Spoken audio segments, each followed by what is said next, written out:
Porque o que a gente costuma observar eu até entendo que socialmente é algo que tem um impacto bem positivo, principalmente na vida dos trabalhadores.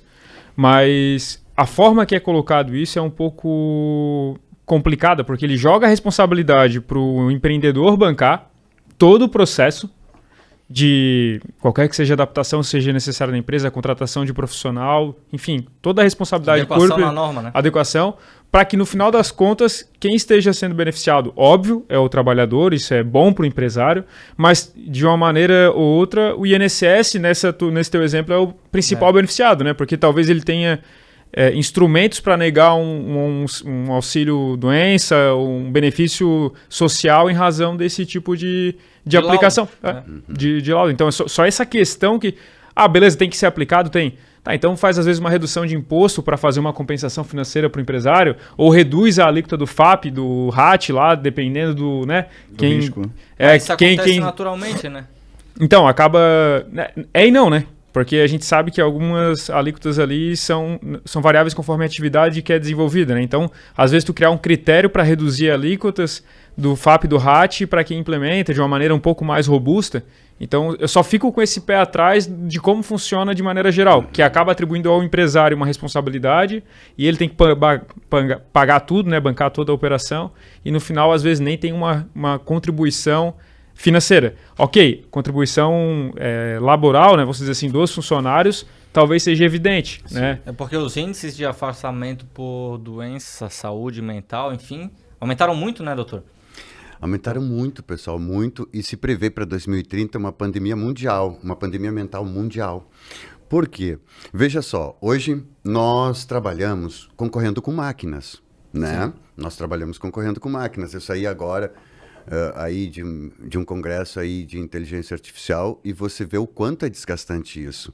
Porque uma inteligência artificial faz 400 contatos em um horário comercial, digamos assim. Quando que um ser humano vai fazer isso? Então é óbvio que vão diminuir os postos de trabalho, né? Então o ser humano, ele começou a ficar tenso porque a natureza dele está sendo ameaçada. Não basta mais ele estudar e saber. Ele tem um concorrente até um tanto quanto desleal com ele, né? Então, tudo isso nos leva a um certo estresse. Imaginem se você, aquela pessoa que diz assim, poxa, eu trabalhava numa linha de montagem, chão de fábrica, só que agora a linha de montagem está operando por inteligência artificial. Foram 70 pessoas recolocadas não, dispensadas, uma que outra ficou. Então, tudo está nos levando a um pensamento. A concorrência, o que a gente estava falando antes aqui. Você tem uma pessoa, indiretamente você concorre com ela, é só você ver. Em alguns comércios, em vez de associar-se, as pessoas preferem concorrer.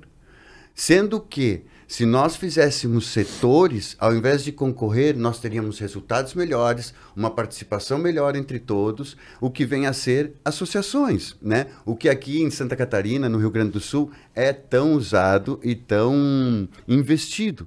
Então, assim, pessoal, a saúde mental hoje, ela passa por um processo que, com certeza, vai ser implementado em maio, mas...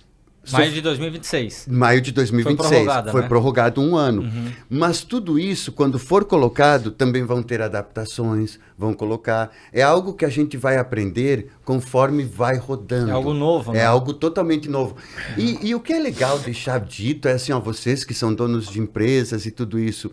Pessoal, você que é colaborador, a gente que é colaborador de uma empresa, você não tem que olhar o dono como, agora ele vai se ferrar isso e aquilo. Não, não. Porque talvez a tua realidade daqui a 3 anos seja você, por um motivo ou outro, recebeu uma herança, abriu a tua empresa. Cuidado, que aquilo que tu faz é o hábito que tu vai criar no futuro, né? Então nós temos que ver que aquilo que eu faço para o outro, eu não desejo para mim. Então é muito importante nós termos um certo cuidado quando falarmos da empresa, de alguém, porque às vezes se para um pai de família, para uma mãe, é difícil cuidar de uma casa, imagine-se, no meu caso, eu nem filhos tenho, né? Mas eu pago a faculdade de vários. de vários dos meus colaboradores. Então, muitas vezes eu perco o sono não pelos meus negócios, pelos negócios de toda a minha equipe, né? Torna-se um negócio de toda a equipe, porque muitas vezes aquela empresa em uma região é fundamental para o crescimento financeiro, para o crescimento da própria qualidade de vida ali. Então é muito importante não se colocar o dono da empresa como o vilão, agora vamos ver. Não, todos estamos aprendendo, ninguém sabia.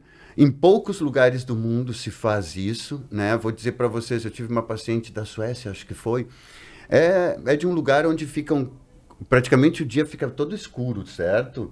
Que quase não tem sol.